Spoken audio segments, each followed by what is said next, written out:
Welcome guys. For this video we're going to be going through the UV unwrapping process.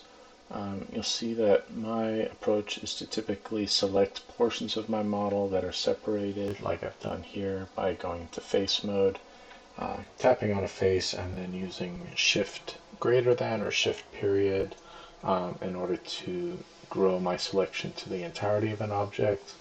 Then my favorite is to go to UV cylindrical.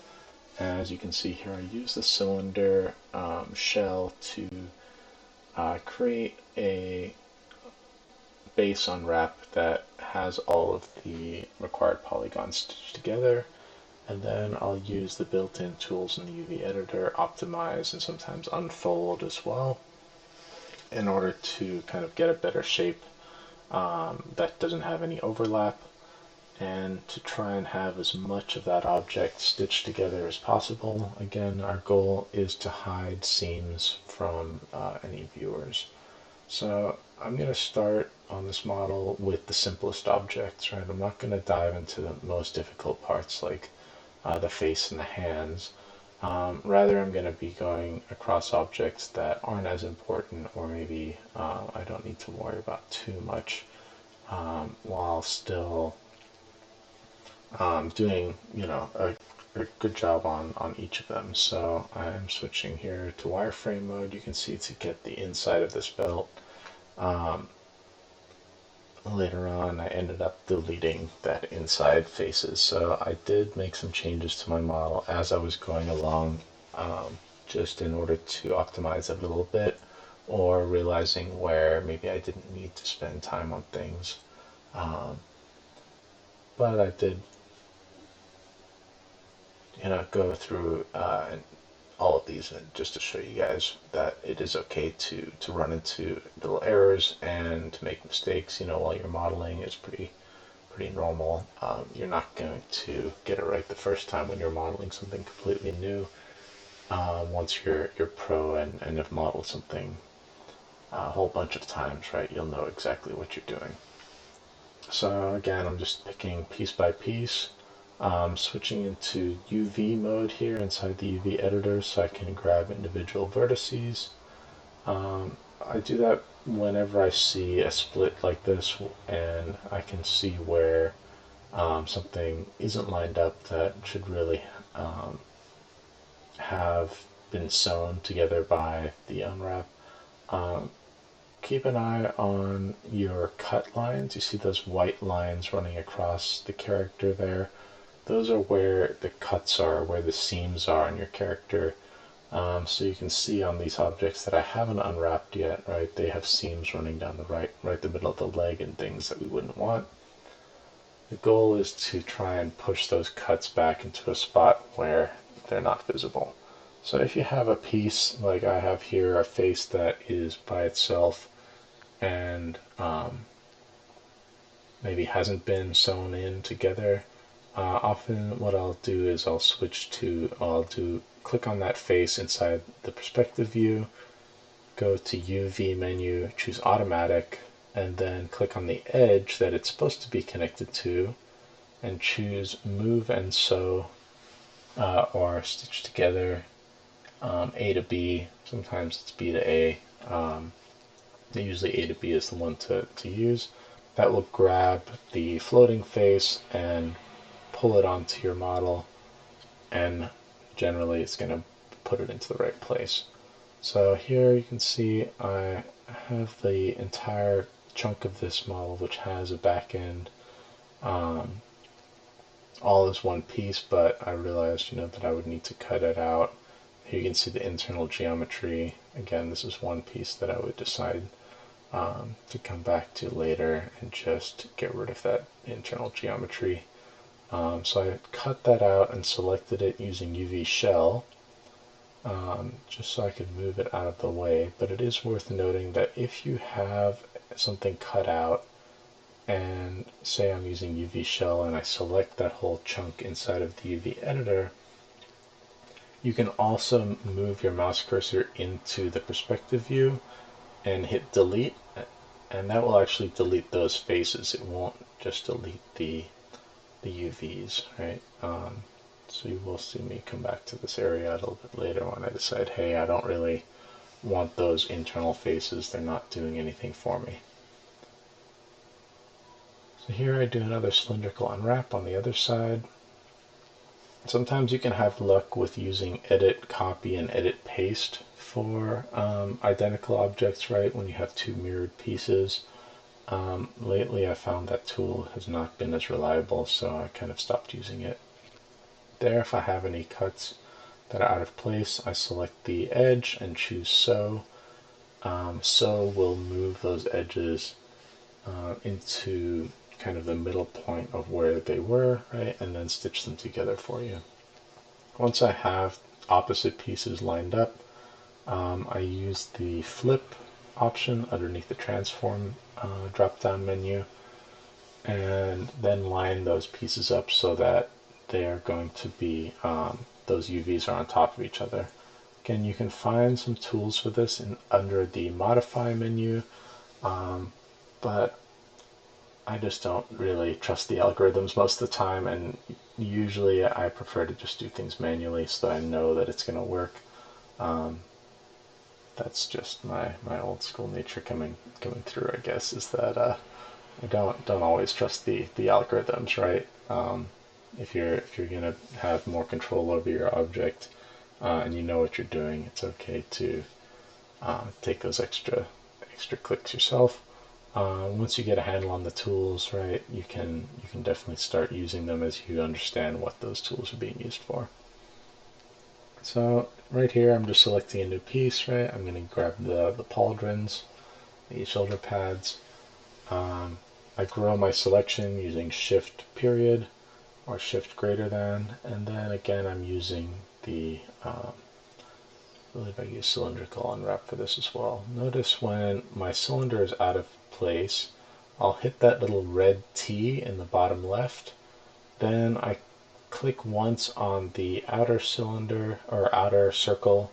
That gives me access to the rotation tools, and that way I can get a better shell, right, that matches the shape of that shoulder pad. Obviously it's not a perfect cylinder or anything. Then once I have everything sewn together, I just did optimize until I realized that, okay, it's not really that shape, that really blobby shape in perspective view, but that does stitch all of those parts together, which allows me to then paint on that all at once.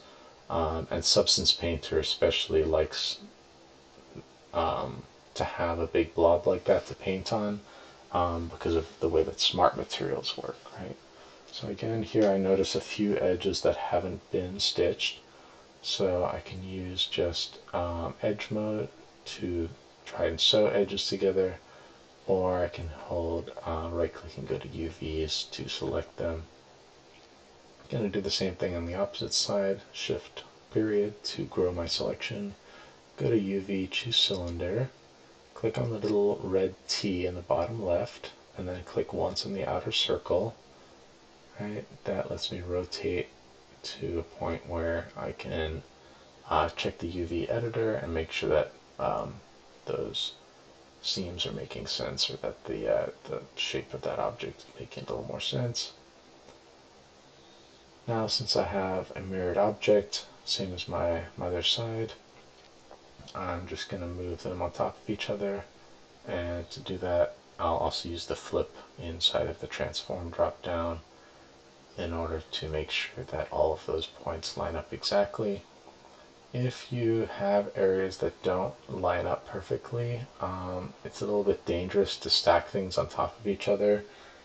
This is because Substance Painter will do some trickery when it, say when it finds the ambient occlusion. What it's going to do is add little shadows to any nooks and crannies. So you'll notice later when I get to texturing how I have an arm band and a elbow pad on Guts's left arm, but not on his right arm. However, when I UV unwrapped, I put the arms on top of each other because I figured their texture can be identical. What this led to, though, was a shadow over the right arm in the same place that the elbow pad was on the left arm. So it can create some bugs when you stack things. Just keep that in mind when things aren't 100% symmetrical. So here I'm just doing some tests to make sure that my pieces aren't too big or too small compared to their surrounding pieces. Then I went and picked an easy object, this dagger on his belt, to do a quick unwrap, and I chose to do a camera-based unwrap there, just so that I could easily see the shape of that object. Then I cut around the edges. I noticed that I was missing some geometry, so I made some four-sided figures there, or four-sided polys. Added my cuts to the UVs and then kept that in kind of a dagger shape and put the rear of the dagger on top of it. Next, I was moving on to the head region. So I needed to check on the geometry on the head. Mine had some issues with the head geometry as I move forward. But again, you can see I'm using the technique of selecting a few faces and then growing my selection using shift and period, shift and greater than. That, sometimes you get lucky, sometimes you end up having to do a bit of cleanup. So here you can see I'm flying inside the model just to grab those faces that were underlaid. Then I lined up my camera and chose UV camera based in order to get the shape of the head, and kind of grab that front of the face, since that's the most important part of the head, right? So I moved the head out of the way of my UVs, and then I was just panning around it to see where the cuts were to make sure that everything looked good there.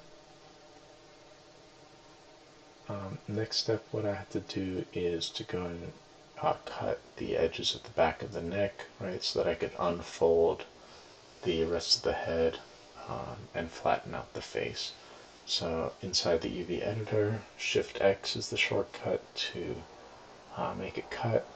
And then I had these areas around the eyebrows, where I had some sort of issue going on here. It wouldn't let me sew them together. So I did end up having to come back and repair some of that stuff down the line.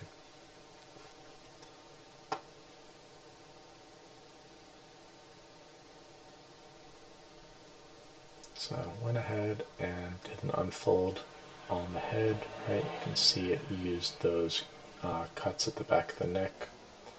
And then I went in and did some repair work on the eyebrows. It looks like maybe what might have happened was that the eyebrow planes might have gotten merged onto those verts, and somehow that area got a little bit corrupted. So for now, I just closed those gaps using the UV selection tool and scale, just like when we looked at scale to flatten out a face by scaling it down. You can also use that for a group of UVs to scale them inwards. So with my face all in one piece, I straightened it out so that it was nice and kind of vertically oriented up and down, right? I moved it over that stripe so that I could just make sure that it was straight up and down there. Then decided to take a break and do another easy piece, right? Moving on to the belt. Because these kinds of objects, right, come very easy when you're just using a cylindrical unwrap. So again, back to UV cylindrical. Pretty much caught what I needed it to do. So I moved that piece over and then scaled it so that the checkerboard, right, was showing nice even squares.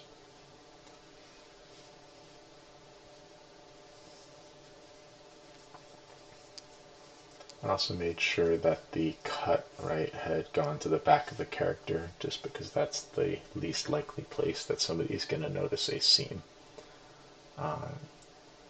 Scaled it down, moved it over, and since there was a little bit of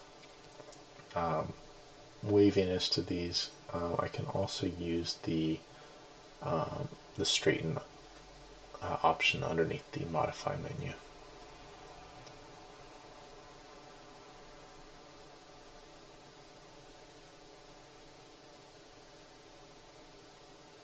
So unfold was not happy with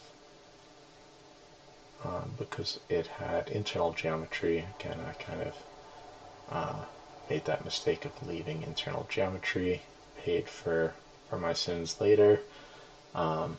Just remember, guys, when you're modeling and you leave something, you're like, well, I'll deal with it later. You're the person who's going to have to deal with it later as well. So it is sometimes painful to realize those errors that you've made. Then here I select the UV shell and wanted to unfold those little top areas, right, so that they would be nice and visible. Then I used the straighten option to just have a very nice straight piece. And then in my case, I went back and I was deciding whether or not to keep that. Since I had it selected, eventually I was like, let's just go into perspective mode and maybe get rid of those pieces.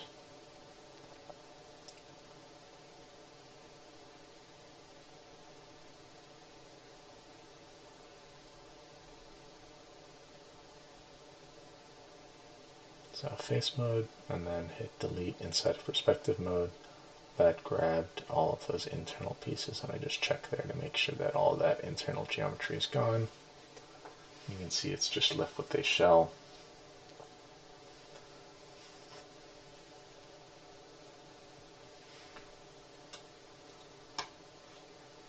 So that decision also led me to look for other places that I might have internal geometry where it would be worth just cleaning up those pieces at this point, right? Next thing is start on the boots. Started with the bottom of the feet, just because that's a nice easy planar unwrap or camera-based unwrap. Notice that I had an n-gon in there, right? A polygon with more than 4 sides that I had kind of probably added some edge loops along the way and then just forgotten about. So added some cuts in the bottom of each foot to get rid of some of that.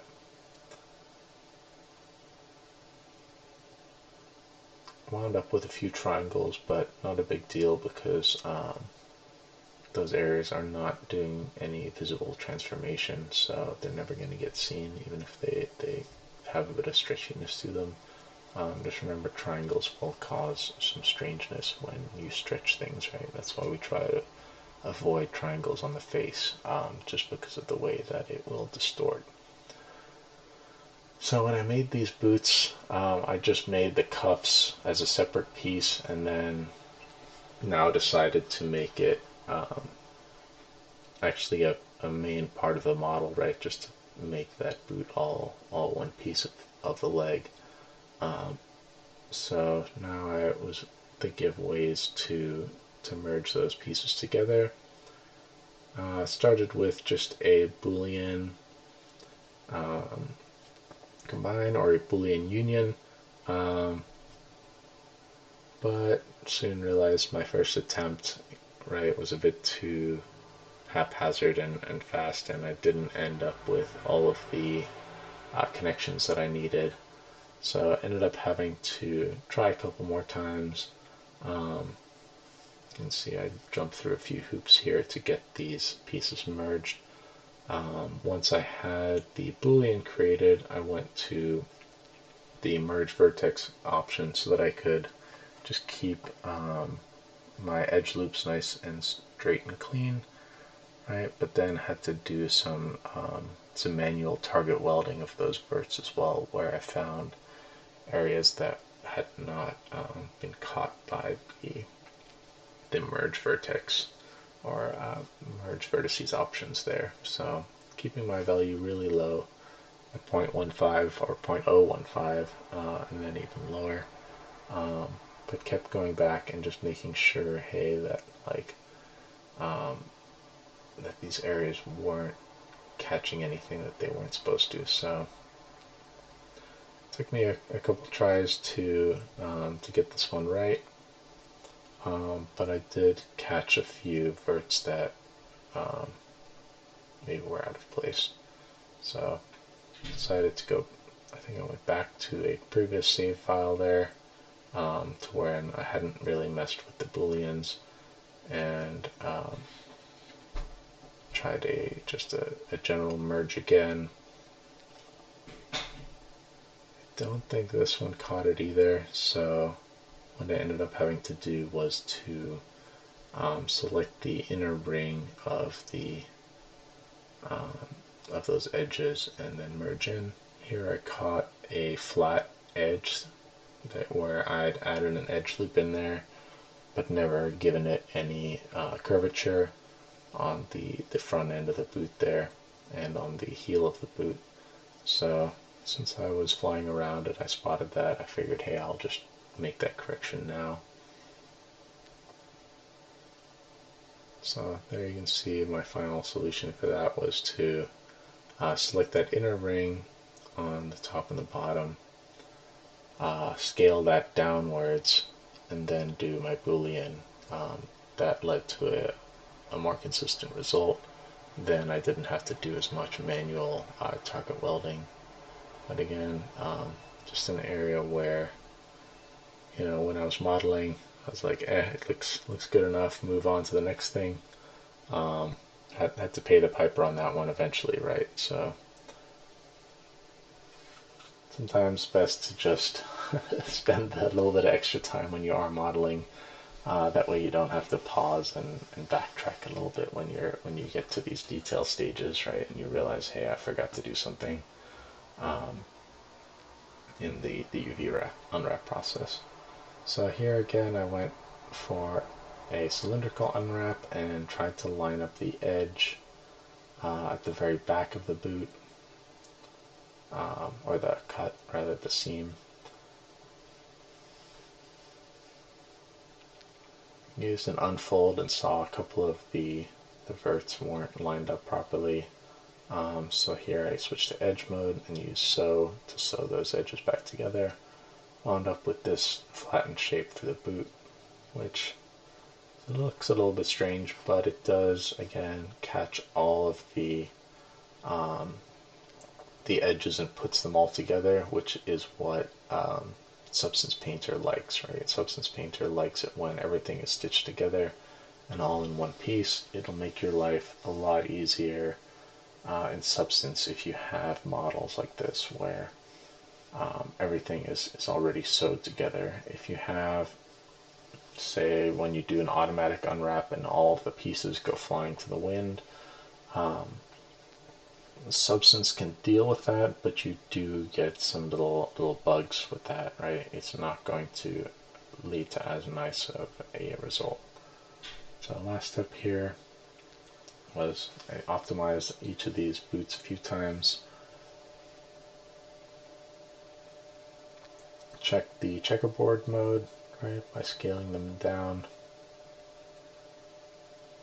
Again, optimize tool is super useful. We used to have to do all of this stuff outside of Maya and bring it back into Maya. It was a big pain. Same with 3D Studio Max. Then, since these two objects were symmetrical, right, this was another instance where I decided to stack these on top of each other and flipped one of them so that the edges would line up really close. So cheating a little bit, but what this lets me do, right, is save space on my my UV unwrap or UV map. Since I only have a single square to work with, right, since I'm aiming for a game texture here, I only want to have one square that all of these different parts fit into. by stacking objects, that reduces the amount of space that they take up by 50%, so it's a bit help. Next thing I'm going for is the main body, right? Those were the only parts that I really had left, so I could just select all of that bit inside the UV editor using face mode, and then look for areas that I could cut the arms off and cut the torso. Right, the torso in my case is a breastplate. According to my concept art, his arms are bare, but he is wearing a single plate across his chest there. So this is where having nice edge loops, right, good topology comes in handy. Is you can just double click on edges and it will find the edge all the way down the end. Shift X to make those cuts. So to start with, I just go through cutting everything in half. That's going to give me kind of a clothing seam down the center, or down the middle of each object, right? So I go down the middle of each arm and the kind of sides of the character, and also, right, separate the arms out where it's going to be skin versus where it's going to be steel for the breastplate. So just using double click to select edges. Once I find the edge loop that I want, right, by checking in perspective mode, Shift X inside of the UV editor makes those cuts for me, which then I can use to separate out the UV shells. So I still have to split the hands. I think here I might have made a little bit of an error because I think I cut one wrist a little bit higher up than the other wrist on my split here, so might be something that I have to correct later. But this does let me work with UV shells now, right? Separate these pieces out. Did a quick unfold and optimize on the front of one arm and the back of another arm. I thought that it was the front for a second, so it took me a second to realize that. Did another unfold and checked the sizes there. At this point I realized, hey, I don't really want a cut along the outside of that arm there. What I would rather do is have the arm all as one piece with just a single seam running down. I ended up going, I think, for the inside of the arm. That way, if the character is seen from the side, more likely than not, right, that seam wouldn't be visible from the side of the character, only if they kind of lifted their arm up or turned their arm somewhere inside. So at first I'm still thinking of keeping these arms separate here, moving the pieces around. In a second I'm just going to decide, hey, don't really need two seams on that piece. Since I have the unfold and optimize option, it's going to do a pretty good job of sewing these objects together. So decide to grab two of these pieces, right, two of these shells, so that I can get rid of that outside seam edge. So here I'm just checking where that seam is going to connect, and move that arm over, line up those edges to where they're going to be sewed together.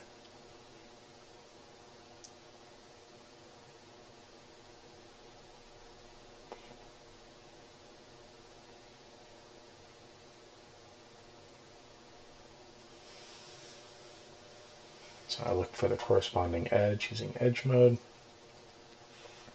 Scooch things over a little bit. Since they've both been unfolded and optimized, they're in a pretty good spot.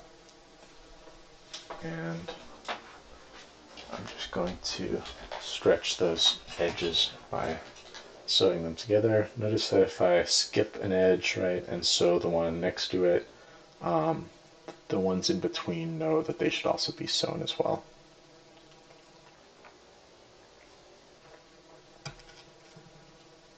So with all those edges sewn, select the faces again and do another unwrap by using optimize. That rounds out the edges, and then you can see in the perspective view I no longer have that seam running down the outside of the arm. I don't mind that I have a seam on the shoulder there because it is covered up by the pauldrons. There you can see the seam on the outside of the other arm. That's what I'm going to fix right here. So I line up those two pieces, figure out which is the corresponding piece.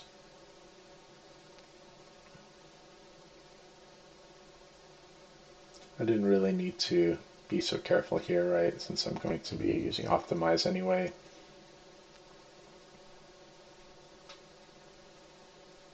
But just selecting the same ones that I used on the other side, since I'm going to stack these two objects. So skipping one, hitting sew, and then moving along just to sew those two UV shells together.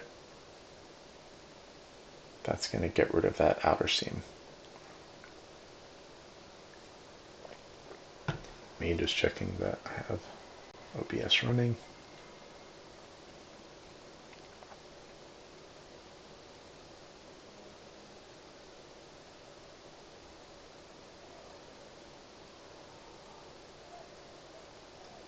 So since I had flipped one of those shells, right, unfold and optimize have issues when you flip something. So sometimes you have to flip it if you're going to flip it back. So just keep that in mind. If your optimize does crumple everything up, that you might just have to flip it around.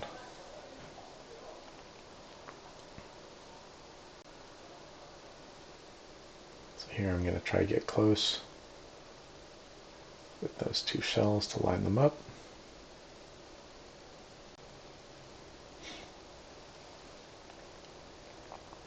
Move it on over and then start on the next part.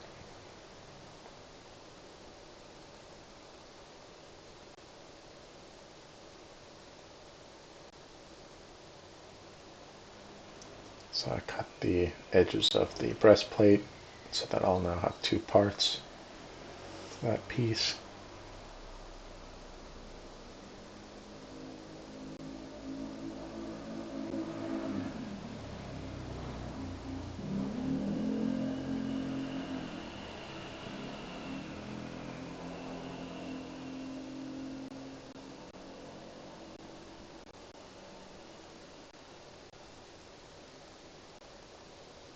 Since that was the back side, right, and I used a camera-based UV unwrap, that's why it needed to be flipped there. And I just optimize each of those pieces so that I'll get a really nice texel density on each of them. You can see I also tackled the hair unwrap there using a spherical unwrap. For some reason my hair object caused me many issues along the way, so next thing was to jump into the hands. I also split those down the middle just like the arms and the breastplate. So, and luckily the hand topology gave me some good edge loops to work with where I could just double click on them. That let me quickly make my cuts and split those UV shells in half. I also had that little piece of armor on top of that one hand.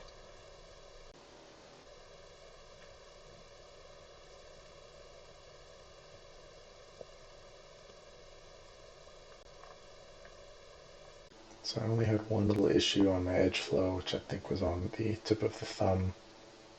So here I'm just looking for that break where the edges didn't wrap all the way around.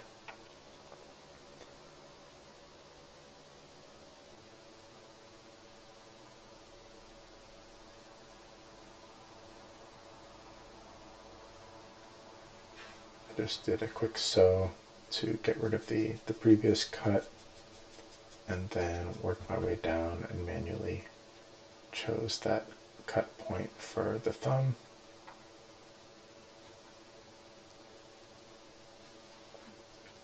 Then separated out the front and the back of the hand.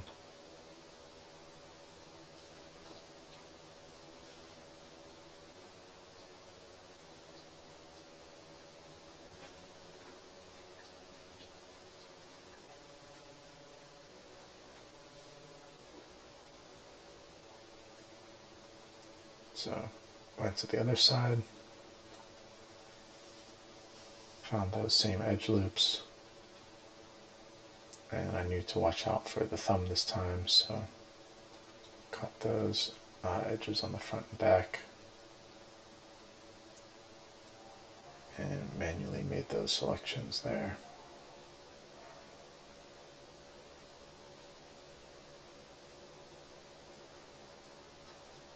And then Shift X inside of the UV editor makes those cuts that I needed.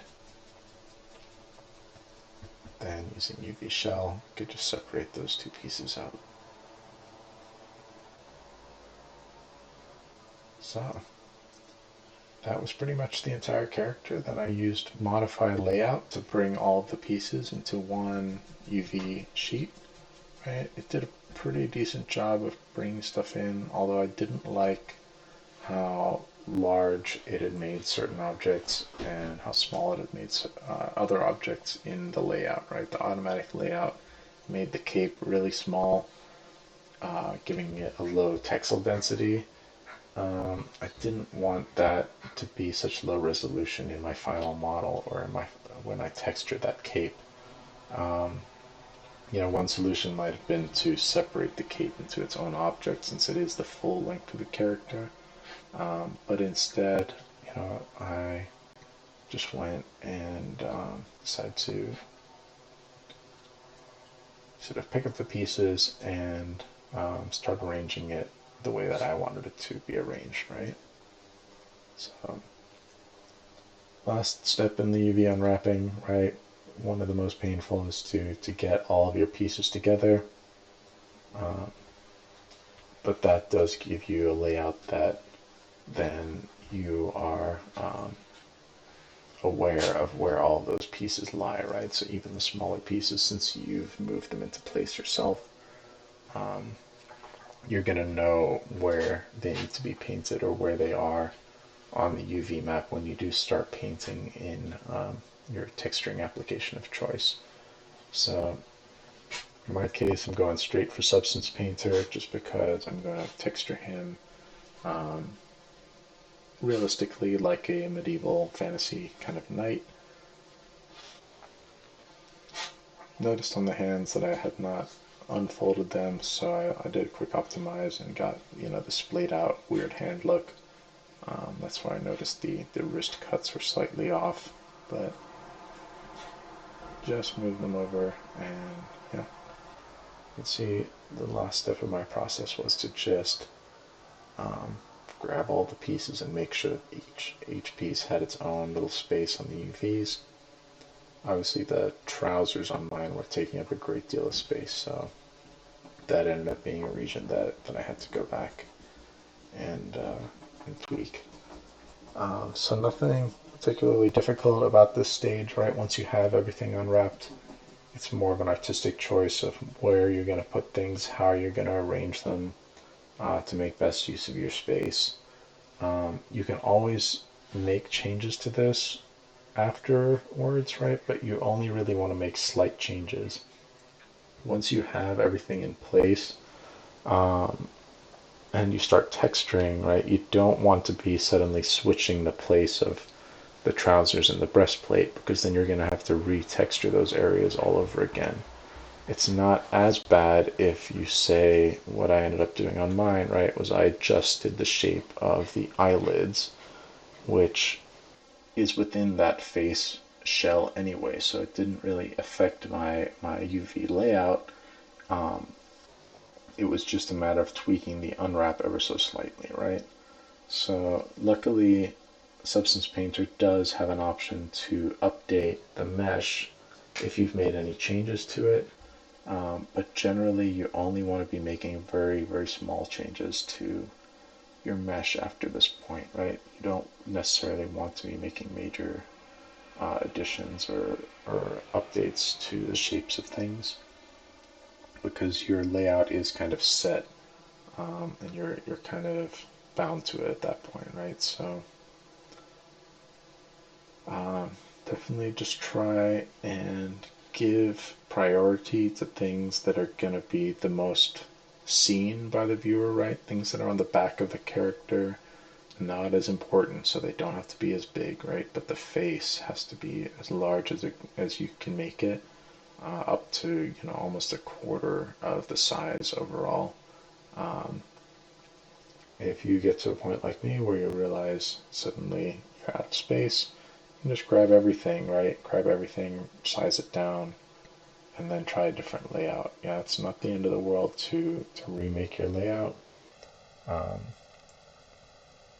but you do kind of have to commit to it once you've decided on one, right? You don't want to necessarily switch things around too much. It is okay to nudge verts around. It is okay to delete faces, right? Like in my case, I think this belt was one area where I ended up going back and deleting the inside faces because it was causing issues with the Substance Painter algorithm, how it computes the ambient occlusion. But again, I'm just trying to give priority to the things that are most obvious to the player or to the viewer, right? And keeping things small, like you saw the bottom of the feet there, right? That aren't really going to get seen that often. Those little objects can be squished and moved aside.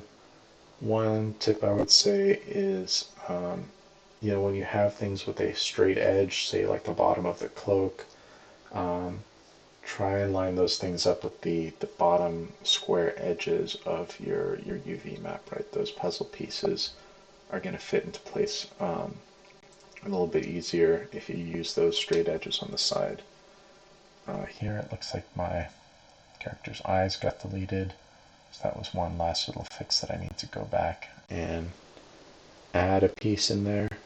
It is worth noting that you could unwrap all of your objects separately and then combine them at the very end.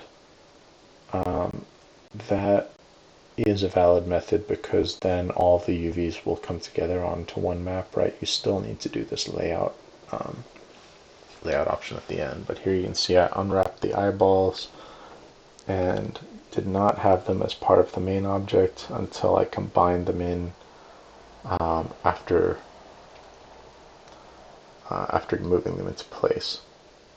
So it did take me a couple tries, just because I noticed once I zoomed in that that his left eye was slightly out of place, so I went back and instead decided to mirror that object instead of just move it manually. So again, looking for opportunities to make more room.